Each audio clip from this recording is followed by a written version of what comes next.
Okay, we know other people are coming on, but brothers and sisters, welcome. We are really, really happy to welcome you, and we'll let you know who everyone on the screen is in just a moment. I am Rabbi Matthew Gerwitz, and I'm joined by Rabbi Yoshi Zweiback and Rabbi Sydney Mintz, who represent the team that's been bringing the Book of Life to you. Our story goes as following, that we went to the Hebrew Union College Jewish Institute of Religion as first-year rabbinic students well over almost 30 years ago now. And the three of us connected in ways that have kept us connected for all of these years and in and out of each other's lives. And thank God we all work for synagogues that are healthy and are thriving. But the three of us have also found that there are people who have a lot of spiritual hunger and thirst out in the world who are not necessarily connecting to religion in the ways that we've always known it. And we decided that we wanted to dig into that a little bit more than just talk about it. So the three of us started to study together. Our first in-person gathering was in Northern California right before the pandemic hit in February. And as we studied together with some really important scholars and some people actually from the tech world, with some help, we came up with the idea of starting a project called the Book of Life. And the metaphor for those who are used to going to Holy Day services, you know, the Book of Life is where we're written in for a year of health, happiness and joy, or the opposite. And that comes along with all kinds of connotations. And we decided that life should not just be about who writes us in a book of life. We know that's for sure. There's certain things we can't control, but there's a bunch we can control, and that we are looking for ways to empower people to be able to inscribe themselves as well into that book. And we've come together as soon as the pandemic hit. It caused us to come together earlier than we thought. And since then, with a couple of breaks here and there, we've been teaching fairly regularly, weekly, bi-weekly, across the country and reaching other places around the world. Now 300 or 400 people we've reached. And we come together and journal and meditate and share and do text study with the idea that we are trying to figure out again who we are, how we can empower ourselves to understand that parts of ourselves, and also connect with the wisdom that's been given to us from the time that we were born. So this is the new edition of what we're doing. We are, and you'll hear about our guest in a moment, we are interviewing now once a month someone who could help us understand more of ourselves through their own journeys, and again, how we can continue to write our chapters. We usually begin with an elongated meditation. We're not going to be long in that way because we really want to get to our guest. But we do want to start with a moment of balance and a moment of measure, and a moment that we hope will give this, the intention for this evening some real purpose. So I'm going to ask you in a moment to close your eyes if you feel inclined, and to take 3 breaths. And I want to guide you just a moment through these breaths. Through a verse from Psalms that says, "Be'orcha nir'eh or" in Hebrew, in your light we shall find light. So I want to break that into 3 different ways of thinking.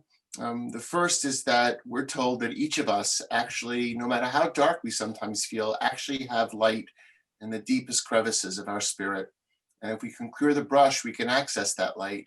So, "Be'orcha nir'eh or," in your light we see light. Let's take a breath in and out, thinking about accessing the deepest levels of our own light. So come join me.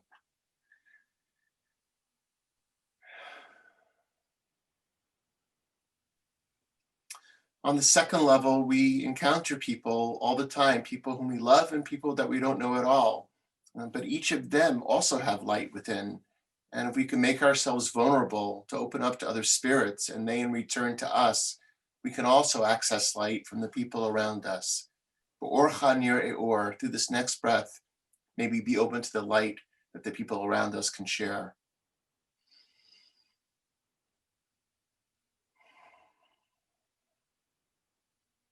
And finally, if we could think about ourselves and our relationship to others, there's also a cosmic energy in this world, a holy one of blessing, a God, if you will, who's just waiting also to share God's light, divine light with us, primordial light. So instead of getting caught up intellectually in what we do or don't believe, Let's just access the energy of the world.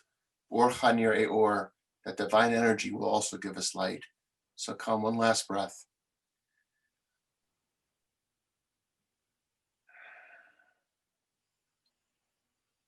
During this season that feels so dark and the days are so short, may Hanukkah, may Christmas, may Kwanzaa, may any source that can give us light, especially ourselves, others, and the Holy One of Blessing, fill us up with light when we so badly need it. Amen. Amen. Always my pleasure to turn this over to colleague and very dear friend, to Rabbi Sydney Mintz. Sid, please. Thanks so much, Matthew. Thanks for holding that space for us to begin in a little bit of meditation and contemplation, whether you're 4 o'clock Pacific or you're in the middle of the country at 6 or 7 on the East Coast. We're really grateful to all of you for joining us, and even more grateful for this fellowship and friendship, and including now Simcha, Anne Lamott, our dear friend and incredible author and inspiration, today in conversation with us. And I'm going to ask Annie in a moment to tell us how she got the name Simcha. But before that, I want to introduce you to her.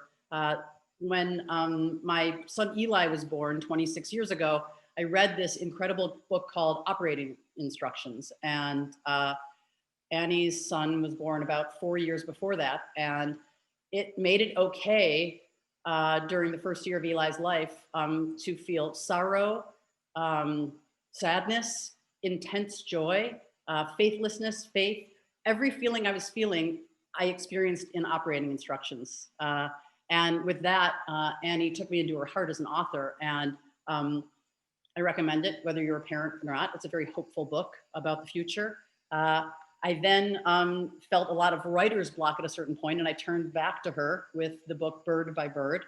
And that has served as an inspiration to me and many people. For me, with sermons and short stories and my creative writing being blocked, I go back to it. It's been such a source of inspiration for me, and Traveling Mercies. And then finally, you're going to tell us a little bit about what's coming up for you in the spring so that we can tune into that. But I feel like you're a friend, and I believe that anybody who's read anything you've written, whether it's fiction or nonfiction, feels that sense of companionship along sometimes it can be a very difficult, painful, struggling, and suffering spiritual trail.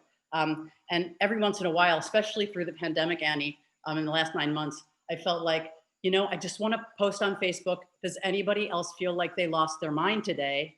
And I think, oh, I hope Annie would read that because she would laugh, but I don't think my congregants would think it was funny that their rabbi felt like she had lost her mind. But I know what you would tell me is like everybody has lost their mind today, so it's okay to share that. So I want to have you tell us a little bit about what this period of time has been like for you, but I wanted to share one of my favorite quotes, since whether or not you've lost somebody to COVID in the last 9 months, or during COVID you lost someone, we've all lost something, whether it's our mind or not. And one of my favorite quotes of yours, you wrote, "You will lose someone you can't live without, and your heart will be badly broken. And the bad news is that you never completely get over the loss of your beloved. But this is also the good news. They live forever in your broken heart that doesn't seal back up, and you come through. It's like having a broken leg that never heals perfectly, that still hurts when the weather gets cold, but you learn to dance with the limp. You learn to dance with the limp." That's the kind of thing that makes me laugh and cry and feel. So tell us about what this has been like for you as a human being, as somebody in recovery, as a writer for these last 9 months. Well, I haven't lost anyone. I hardly know anyone who has had it that I know as a real friend. I know lots and lots of people I love in the world who've had it, but I do have 3 friends, precious, very closest friends who are dying right now. And that's very strange. The timing doesn't really work for me. And one of them is only 23, my best friend's son. One is younger than I am, but by just a little. And so it's been extraordinary to have this this backdrop of terrifying grief behind us, so that all the things that are normally so scary about our lives are also going on. It's not like there was a moratorium on real life scary things of people getting sick or dying, or kids scaring us to death, or people going into depressions from which they couldn't really be reached and whatnot. It didn't stop. And no one said, like, if I were God's West Coast representative, a job for which I am uniquely suited, I would have said, we're going to have COVID, so we're going to have a moratorium on the ordinary grief and pain of life, because it's all too much. So just put all that other stuff aside, but it hasn't happened. So, but you know, I've been, you wanted to know, first of all, but then you spaced out, where I got the name Simcha. Simcha was from Traveling Mercies. Yoshi can tell you. Yoshi, are you part of the vast Zweiback fortune? I was trying to figure out how much I should suck up to you. Well, if it will lead you to suck up more, then yes. But if I were to be honest, then no, there's no fortune there other than warm hearts and Oh, okay, I don't know, okay. good luck. And nurture. There you go. Yeah. Nurture. So you are part of the cracker. You are crackers. No. Anyway, so when I went to college very briefly in Maryland, Goucher, when it was a women's college, and all my friends were Jews, and they felt or recognized that I was Jewish also. So they had a bas mitzvah for me at the end of my sophomore year, where I was given the name Simcha, which means joy, happiness. And I was taught rudimentary Hebrew, Baruch atah Adonai Eloheinu ba'melech. And I was asked complicated and ancient rabbinical questions such as, do Jews camp? And when I had passed my studies, I was bas mitzvahed, and we all drank Manischewitz and ate cold cuts. And thus I became one of the chosen. What I've been doing in this the last 9 months, I mean, one thing you didn't mention, Sydney, from operating instructions was that I did, or at least tried to give by my own witness, that you get to be enraged. And that is so anathema to the culture's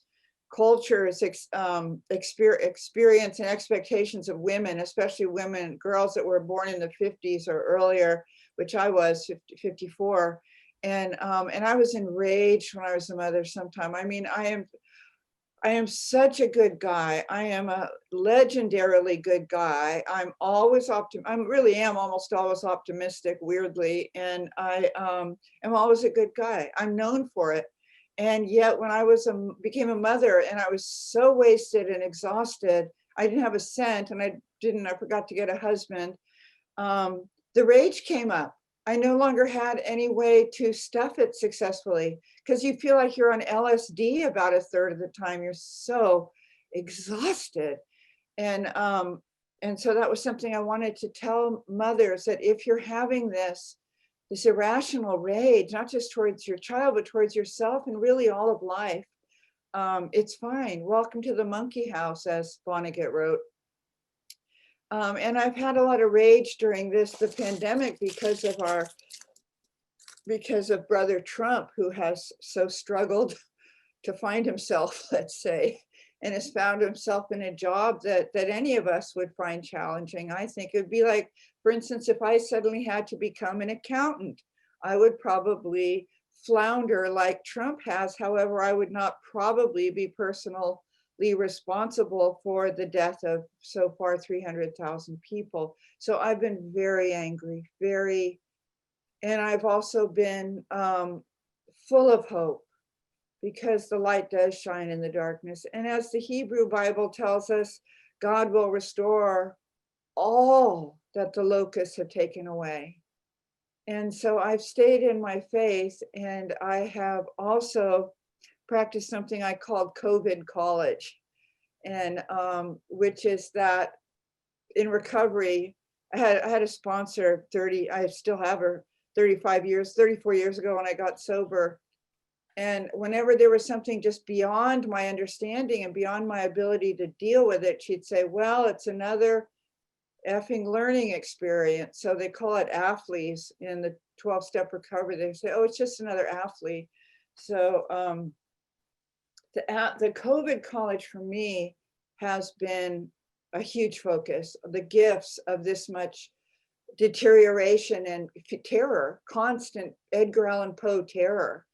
And the blessings have been that we lost the definition of ourselves that we had in our daily rituals and routines and our busyness and our acclaimedness, where probably all four of us sort of race around from person to person who needs us on any given day, offering what we can, offering nurturing, offering a cup of tea, offering wisdom, just listening, most of the time, and going, I know, oh God, I know. And I haven't had that. I've been very, very neglected in the acclaim realm. And I also have been blessed because I can't race around and fix and save and rescue people. And I've been forced into ordinary life. And I am saying hooray to ordinary life. We all became more reflective and contemplative. You had to. We read a lot more. We always said, most of us have said most of our lives, when I retire, all I want to do is read, and that was about a third of what I've done in COVID college. And, and then the deep, deep, deep compassion we tapped into, watching the lines at food sanctuaries, the lines of literally 4 and 5 miles long of people who were hungry, right? And the grief we felt and the response. And that's always what God looks like to me in the mystical tradition, is people reaching out to feed the hungry, people getting up and being inconvenienced, but getting thirsty people a glass of water, even if that thirsty person is just, the most disappointing person of all, which is ourselves. So that's what COVID has been like for me. I haven't written much. I've walked every day. I go outside. I believe in God as the great outdoors and good orderly direction, group of drunks. And I've written a whole book on the gift of desperation when you've run out of any more good ideas, and grace over drama. And my drama in COVID is not the drama of what most people are going through. It's really kind of a drag, but it's not dramatically, I'm not dramatically challenged. So it's mostly been doing the deep dive, finding grace in our shared frightful, painful, enraging circumstance. Annie, thank you so much. I have a question, but before I ask the question, I just wanted to read a line from Traveling Mercies that relates to your story of how you got the name Simcha. And this was one of those lines that made me laugh out loud as I read it. This was when one of your friends was explaining to you as they were helping you convert to Judaism, as it were. Your college friends who were working with you wanted you to really understand it's very important that Jews do not camp. No. And so this is what you wrote in Traveling Mercies, and I love it. You said, your friend said to you, no, Jews don't camp. That's very important. And later you asked her why. And your friend said, outside there are soldiers and wolves. You should be at home with what's comfortable. All your communication needs at hand. Believe me, you don't want to be outside because anything could happen. And remember, anything did happen. Yeah. And I think in that is so much humor, but also such a deep understanding and sort of empathy for Jewish paranoia about those people who want to harm us, who actually do want to harm us. So I thought it was just you captured it so beautifully. But my question is about so much of Traveling Mercies is about your own spiritual journey and your road to faith. And I've just found it, again, so funny and deep and moving. But I'm interested, so often people will say to Sydney and to Matthew and myself as clergy, they'll say, especially we hear this in the Jewish community, and you reference this in the book as well, Traveling Mercies, that understanding that many Jews see themselves as Jews, but would never consider themselves to be religious. Mhm. But another distinction that often comes out is the distinction between spirituality and religion. People who say, no, Annie, I'm not a religious person, but I'm a spiritual person. Do you see a distinction there? If so, what is it? Is it helpful? Or is it perhaps in some ways harmful because it keeps people away from religion and everything that religion can offer them? That's a good question. My closest cousins who grew up in the same county I did are Jews. My mother's twin sister married a Jewish man named Millard Morgan, who was inhabited the deepest part of my heart cave. And he told me sort of early on that they were Bagely Jews, not Moses Jews. And so I sort of come by a lot of this sense of welcome and shalom via closest possible relatives with whom I was raised. So none of them are religious, and mostly they're not spiritual. And my uncle passed, and what he was brilliantly, intellectually, spiritually crazy. Like he really wanted to know where the, I think you call it a Venn diagram, where physics and spirituality, that we are surrounded by a force field, and that he would see that force field was something that I might call, with my Sunday school students, like love energy or a love intelligence that surrounds us.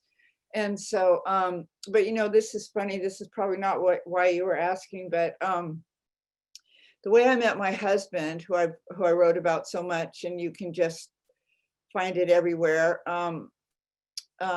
If you can go online and put Anne Lamott on Match.com, and you'll find the essay where I wrote about him. But what happened there was that everybody has to answer the questions, religion, and every single man, with maybe one or two exceptions, said spiritual, not religious. And what that turned out to mean was that they thought they were just incredibly good guys down deep. And but they were really some of the most, and I mean this is going to sound harsher than I mean, but they were just like awful human beings. And but they thought that they were very spiritual because they thought they were nice guys, except possibly when it came to women. I think that might have been the opt-out. So I never ever, that's my main relationship to the phrase of spiritual rather than religious. The people in recovery I know, there are only a few people like me that are like real Jesus types, that I'm close to. Mostly people have the spirituality of the 12-step movement, which is God as you understand God. It could be Mount Tamalpais. People got sober turning to Mount Tamalpais because it was a sacred mountain to the Miwok, the coastal Miwok in Marin County. And, you could use a doorknob. It was God as anything but your own rattled, grippy, crunchy mind. And so I would say most of the people I know do have that spiritual sense of that we would say was manifested in goodness, in generosity, in a path of service. They're volunteers. They work at food banks. They they sort clothes to send clothes to India or Palestine or wherever needed. They do service, and they do gratitude, and they don't know who they're saying thank you. The second great prayer is thank you, thank you, thank you, thank you, thank you. And they don't know quite who they're thanking, but they know that it didn't come to them through them, that they've been blessed. I'll unmute myself. That is almost like so basic, and yet we make it so complicated that when we could just realize that there are things that come to us that are not necessarily because of us, I think gives us a sense of humility that is either religious or spiritual, but somehow we put these coins on them, these titles on them, that really makes it hard for people. You talked about gratitude and joy, and the flip side of that I have found through my life and through my own rabbinic world is that pain and suffering are the sort of the flip side of those things. And the cantor with whom I work, who's a huge fan of yours, when I talked to her a bit about this, sent me a quote from Almost Everything, where you write, "Almost every facet of my meager maturation and spiritual understanding has sprung from hurt, loss, and disaster." It just, really, really resonates with me. And I'll tell you why for a second. You speak about 9/11 poignantly, and I was a rabbi in New York when that happened. So it's something that has never left me. It's sort of look right, look left, and somehow that event has just changed my trajectory. And you have this way of calling out frailty of the human condition and then reframing it as a cause for hope, which is, again, that flip side. And you've related some of the most challenging and devastating events in recent history. Again, 9/11 being most important for me, what you described. But I'm curious to how you apply this lens to reflect on the events of this last year, and perhaps even how you said you haven't written a lot, but how your writing in retrospect, or even what you think is coming in the future, has impacted all of that. Well, I forgot, when I said I hadn't written much, I forgot I actually wrote a book. But just that, right? yeah, I spaced out for a minute, but I did write a book, and actually it's on hope. So, Oy Gewalt. I did. I forgot what it's called. It's called Dusk, Night, Dawn. And it's not out till March, which is why I don't have it in my consciousness. But I wanted to tell Rabbi Yoshi of the Cracker Fortune that I wrote a book on mercy that was based on those lines of Micah. And I think it was called, well, I actually honestly can't remember. I can look around my office and see if I see one. Maybe someone who's chatting, it's in the subtitle. Maybe someone on the chat can remember. It's just like 2 books ago, but anyway, you'll be like this too someday, Matt. But anyway, so the book on hope I wrote is called Dusk, Night, Dawn, because I found an amazing word, which is twilight. And it turns out that twilight means both dusk and dawn. It means the changing of the light. It means the melding of the light to or from something else, so that dusk is from the day to the dark of night. And then the dark of night bleeds beautifully, bleeds gently, blooms into the first light of dawn. And I thought that was really just so incredible to know. And I started also thinking about that amazing book by Gabriel Garcia Marquez called, oh God, I'm so sorry. I just woke up from a nap about an hour ago. Plus I'm old and I've gotten funny. My son keeps mentioning this site called aplaceformom.com. And he'll come in and he'll say, "Oh, Mom, this is a really nice place. You can have a little dog. I don't think you could take Ladybird, but if you got a little dog, you could keep it there." But anyway, I know what it was called. It was called Love in the Time of Cholera. And it's a book all rabbis, I'm sure, have read, by the great Gabriel Garcia Marquez. And it's love and spirit and holiness and all that is sacred and faith and hope in the time of cholera. For me, Trump was a time of cholera, of disease and devastation and brutality. The brutality of a fatal disease. I mean, the children in cages. So I wanted to write a book, and I started this about 1.5 years ago. So that would be mid 2019, I think. And I wrote a lot of that this year, although it was kind of all finished by June. So I haven't thought about it much in 6 months. That's why I forgot I had actually been writing a little. But so the whole book is about how do we how do we find and stand in the light of all that is holy and sacred and true when there's so much darkness, so much night around us, when we don't have operating instructions for it. We don't have operating instructions. It's even weirder than motherhood, which I would say early motherhood, I would say nothing's weirder, but this has been weirder. The brutality and the insanity of the last few years. How do we maintain our integrity? How do we not just build bulwarks against the, you know, the evil that surrounds us and that has been pressing in closer and closer to us? Well, we do what we've been talking about so far. You know, we like with that in the meditation, that we be the light that we're seeking, you know, or like Beyonce's sister said, we be the gold that we long for. And it's like, we, you know, I've said, I forgot what book, maybe Traveling Mercies, but that lighthouses don't go running around the island for boats to save. You know, they stand where they're built and they give off the light such as they are able to. How do we keep our own light strong? Well, we know when somebody has just filled our battery pack with a little bit of their, I would call it in the Christian tradition, the Holy Spirit, or the living water. But it's just really like a battery pack, like such as, like, you know what it's like? It's like an external battery you'd use on your iPhone if you're traveling, so that when the phone is out, you plug in. And people, you know, when someone had just, it maybe without you even noticing, plugged you into their source, and you leave lifted, and you leave breathing again, and you leave not walking around on eggshells. You leave back in the confidence that something has always held us up, something has always lifted us,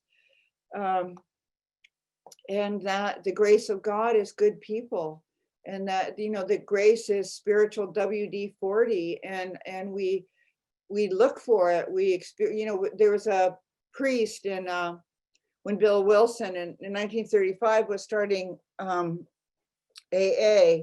The priest was not himself an alcoholic, but he said to Bill Wilson, sometimes I think that heaven is just a new pair of glasses. And sometimes grace is that awareness that you've gotten very dried and desiccated and crunchy, and because you got your bad glasses on, and you're going around and everybody's sort of vaguely annoying to you, and nothing, you know, and you put the good pair of glasses on, and you start flirting with really old people at Whole Foods, and that makes you really happy because you brought some love and you brought some grace to someone else. Then there's grace in the immediate vicinity, even though you brought it, you know, and it doesn't matter who brought it. Or you have your good pair of glasses on and you notice what's right outside you. Notice that there are these funny little winter wildflowers growing in the weeds. You notice, and it's like being spritzed awake by a plant mister, and you awaken again to all that still works. You know, candles still work. The gas stoves still work. Even when the electricity goes off, we can always make ourselves a cup of tea or soup. That's what grace looks like. And that's what I was writing, and that's what I live by, is that in the darkness, we find out what's real and abiding, instead of the stuff that we use to sort of pump ourselves out of depression. You know, when I was a child, I was a very frightened little kid. I was a skinny, funny looking, emaciated child with migraines, which in the 50s was not ideal. And my parents were unhappy. And a lot of the way that I respond to the world is by going to one of those default places that I went to as a child, which is to say, I try to save and fix and rescue someone, because I get high off it. I get a hit off of that. I forget that I am not a retired higher power. And I think that my ideas are good ideas for other people. Or I go to the default place of feeling like I'm kind of defective, because that seemed to help other people feel better about themselves. And in the darkness, you know, in the twilight, I remember what's true is that it's all an inside job, that it's not something I can go buy or get delivered by Amazon. It's not something I can be awarded. It's not something I can date or eat. It's an inside job. It's the reconnection. Like grace to me is like reconnection, you know, and so it's reconnection with you three, you know, it's reconnection with the people that are here with us today, sight unseen. It's reconnection with my own self. It's not feeling defective anymore, and it's not feeling responsible anymore. It's feeling like the kind of slightly funky, erratic, beautiful, gorgeous child of God that is the truth of my spiritual identity, and it's the truth of the spiritual identity of Sydney and Matt, you and Yoshi and all the people here. I think they forgot to mention this when we were so little, because they wanted us to do better, to work harder, to feel less than, so that we would get ahead. So in the extreme darkness, in the darkness of the soul, dark night of the soul, I find I find little candles of truth. Poetry is a form of candle, you know. Anyway, so it forces me to stop living in this overamped, you know, caffeinated. It's like the blender is not on to frappe. It's on kind of plop now, and plop and ponder. I would say the gifts of COVID college are plop and ponder. So that's how I've dealt with an extraordinary amount of darkness in the universe right now. You know, if I wasn't a rabbi, Annie, I'd want to be religious because of you. Oh, thank you, honey. I mean that. I mean that. And, you know, I think I've shared with you before, one of my brothers is a devout Buddhist Theravadan monk at Abhayagiri Monastery right up north in Ukiah. And I have a sister who's a pretty evangelical Christian, was brought up by a Jewish mother, Jewish father, and a very devout Episcopalian. And then I have a brother who's pretty capitalist and doesn't have a lot of need for God. And I'm constantly surrounded by people who, as Yoshi started with, you know, kind of question religious spirituality, but in some ways see it as a necessary evil that humanity has created. And when I read what you write, Annie, the recovery community thinks of you as this jewel. Jews think of you as a jewel. Christians, Buddhists. It's like your spirituality and your religiosity have this appeal to all of humanity. And when I think about the fact that we're all on this screen right now, one of the things that I miss so much are just regular old books. And I loved what you wrote in Bird by Bird. You said, for some of us, books are as important as almost anything else on earth. What a miracle it is that out of these small, flat, rigid squares of paper unfolds world after world after world. Worlds that sing to you, comfort and quiet or excite you. Books help us understand who we are and how we are to behave. They show us what community and friendship mean. They show us how to live and die. And so in some ways, reading the two-dimensional book becomes almost a religion itself. So can you speak to not just the writing process, but how is it, or what is it you think about yourself and your own ability to unearth all of this stuff that gives people permission to be religious? I don't really think in those terms, Sid, because it would be too confusing. Because it would, even as a little child, I was very, very shy, and I didn't like people looking at me, you know, and also like men, when I was a child and in the 50s and 60s, like grown men would look at all little girls in this bad way, you know. God, it was so crazy. And like there's this one man, I was a tennis champion and at a tennis club, and there's this one man, and I'd be like 9, you know, I might weigh 60 pounds. And he'd say, oh, there's my bedroom eyes. And I didn't have a clue what he meant, but I knew it was not good. And I developed, and I do not like to be looked at. I don't like to be photographed. I don't, but what I do love, paradoxically, is looking into someone else's eyes. Like right now, I'm just looking into your eyes. That's all I'm seeing on screen. So I'm not feeling anything about your question. I'm just feeling like, oh, I just love you. You know, I've only met you once, but we've had other connections, and there's nothing literally that I wouldn't tell you about my deepest, darkest, scariest thoughts. I would just tell you because looking into your eyes, I know that you would say, oh, thank you for trusting me. You know, I had that this morning. And what I did was I did radical self-care. I made myself some tea and I put on my favorite socks, and then I started to feel a little bit better. So I don't think in those terms at all. I just, you know, I know that what happened for me as a very young writer, my dad got sick when I was 23, so I would have been 43, and he got brain cancer, and there was not a single book out there because you didn't mention cancer. It hadn't come out of the closet. Death didn't really come out of the closet till AIDS, you know, and there were no books to turn to for operating instructions. How do you live when an atomic bomb has landed on your family and the person who everybody is guided by and identified by dies? And so I wrote one, you know, and I wrote a book, and I said stuff that people hadn't said before that was funny, maybe sometimes kind of gross or weird, but my dad was so inspiring because one of our best friends, Susan Dunn, had cancer too. And they would sit outside in Bolinas at this cafe, and they'd say the word cancer really loudly because you weren't allowed to say it because it's such a buzzkill, right? And so Dad would say, right, it had not come out of the closet. Death, when my granddad died when I was sick, it was like a big eraser came and got him. We didn't even mention it anymore. Made my grandma too sad. But so Susan and Dad would sit outside, and Dad would say, well, Susan, how's your cancer today?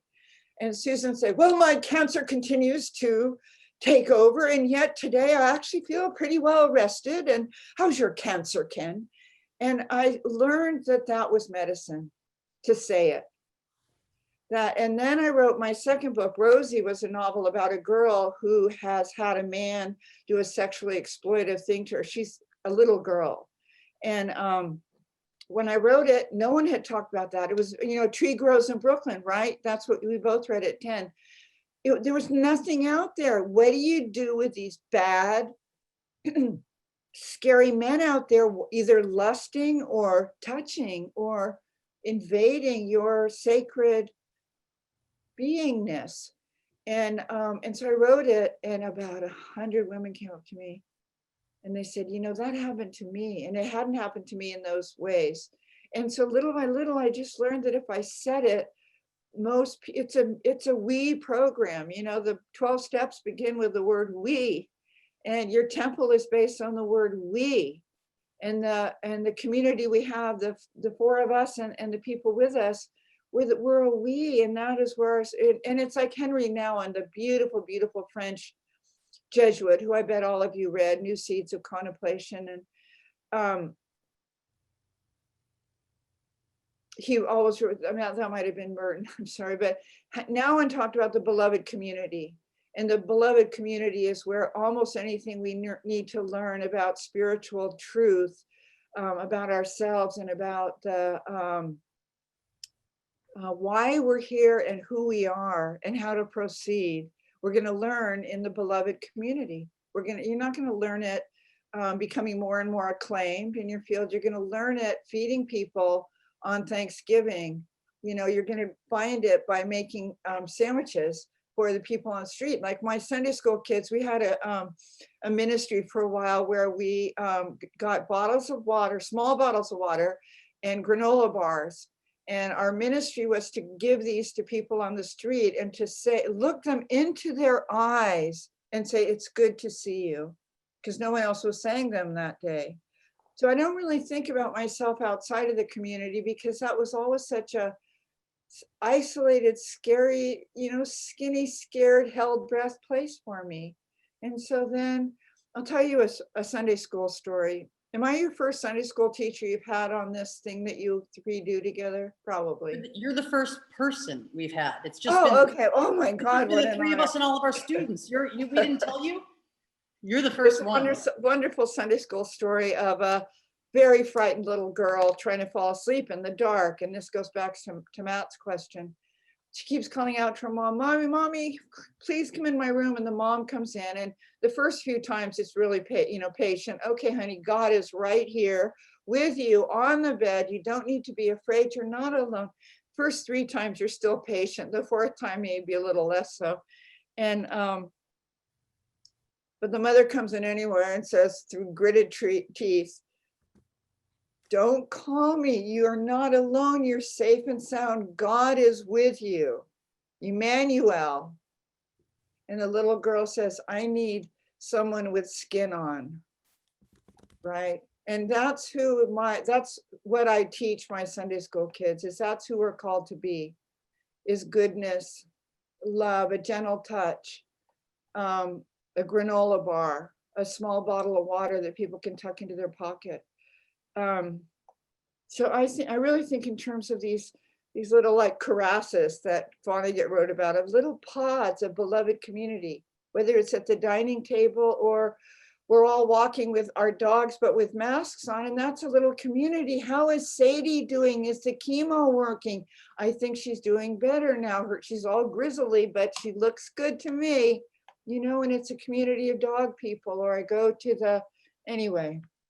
So Well, I don't think in terms of the very beautiful compliment you offered me, I'd say the people that seem to love me most effusively are rabbis and lesbians. So you're like, I'm like the Beatles to you or something. You know what? You're better than the Beatles. Oh, thank you. If that's possible, you are. Anne Lamott, one you. step above the Beatles. Yeah, that's a great club to be in, lesbians and rabbis. There's so many of us. I think so. Well, I'm going to transition from that, although that was fantastic. But I want to connect a question that came in on the chat with just what you just said, Annie, and also something from Traveling Mercies. So you write about your church in Traveling Mercies, and you talk about a church as a home, and certainly that's what we want our synagogues to be. And in fact, the Hebrew word for a synagogue, is a Beit Knesset, a home where people can gather. But you wrote, the church became my home in the old meaning of home, that it's where when you show up, they have to let you in.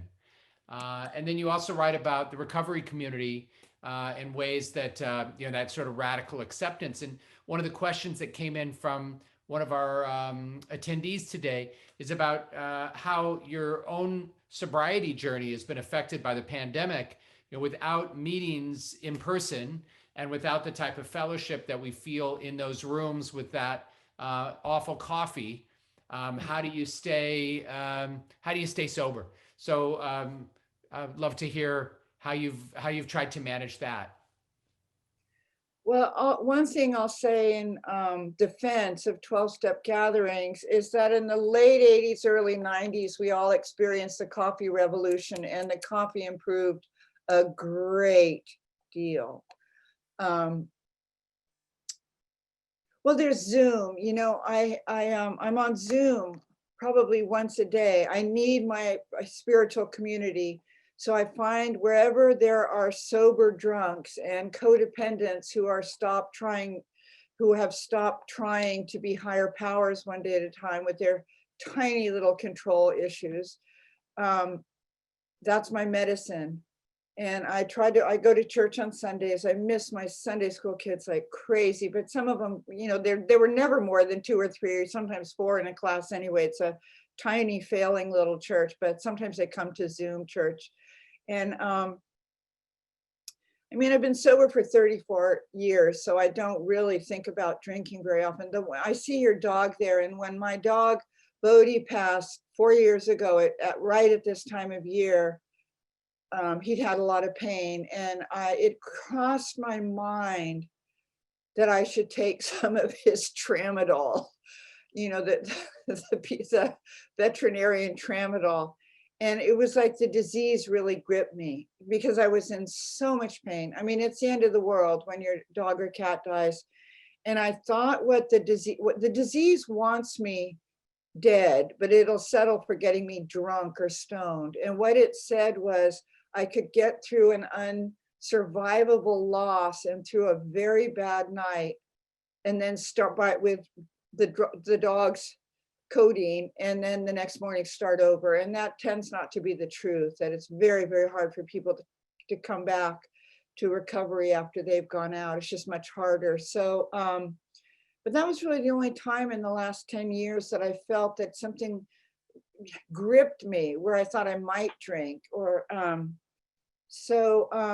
on Zoom almost every day. I find out where brothers and sisters in recovery are, who I can trust to be real and not have a bunch of, sort of Christian-y bumper stickers like, God never gives you more to handle than, you know what? I don't believe God ever said that.